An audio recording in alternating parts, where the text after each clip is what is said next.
4. 부모와 식구. 우리 통일교회에서는 교인들을 식구라고 말합니다. 오늘날까지의 역사 도장에서 이 식구라는 명사를 깨우쳐준 자가 없었습니다. 식구라는 말은 가정을 떠나서는 성립되지 않습니다. 식구가 생겨나기 위해서는 반드시 가정이 있어야 하고, 그 가정이 있기 위해서는 형제가 있어야 하고, 형제가 있기 위해서는 부모가 있어야 합니다. 기독교에서도 교인이나 신자라는 명사는 썼지만 식구라는 명사는 쓰지 못했습니다. 오늘날 이 세계가 외적인 면에서 세계 대가족주의를 부르짖고 있지만, 대가족을 이루기 위해서는 그 대가족의 아버지가 될 수 있고 어머니가 될 수 있는 부모가 있어야 합니다. 그 부모로 오시는 분이 바로 메시아입니다. 그런데 오늘날 통일교회에서 말하는 식구 가운데 참 식구가 있고 그와 반대되는 식구가 있습니다. 또한 중간 입장에 있는 식구도 있습니다.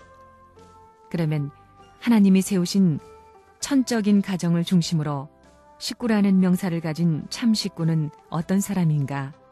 이것이 문제입니다. 식구가 되기 위해서는 먼저 부모를 가져야 됩니다. 형제가 되기 위해서도 부모가 있어야 됩니다.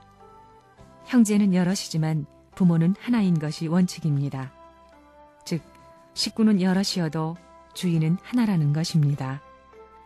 그러면 그 부모나 주인은 누구를 중심 삼은 부모요, 주인이냐? 나를 중심 삼은 주인이 아니요, 나를 중심 삼은 부모가 아닙니다. 형제를 중심 삼은 부모요, 식구를 중심 삼은 주인인 것입니다. 악한 세계에서 악과 접할 수 있는 주인이요, 악과 접할 수 있는 부모일 것인가? 악과는 상관없는 주인이요, 부모여야 된다는 것입니다. 참된 선으로 계시는 부모요, 주인이라 할진대 그 부모는 가정이나 한국 백성이면 한국 백성을 위주로 한 부모요, 주인일 것인가? 아닙니다. 온 세계 인류 전체의 부모요, 하나의 대가족을 위주로 한 중심이어야 합니다.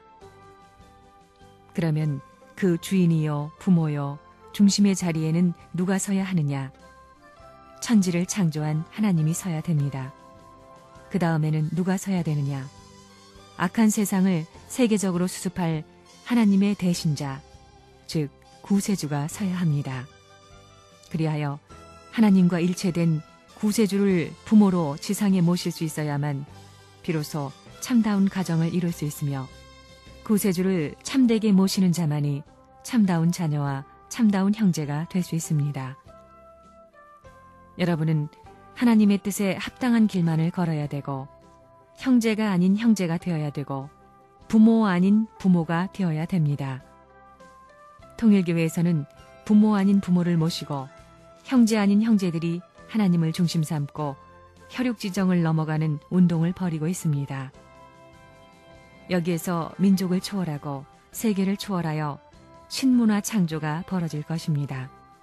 무엇을 중심 삼고, 하나님의 무엇을 중심 삼고, 하나님의 생명력 중심 삼고, 하나님의 창조의 능력 중심 삼고, 하나님의 지혜 중심 삼고, 지식 중심 삼고?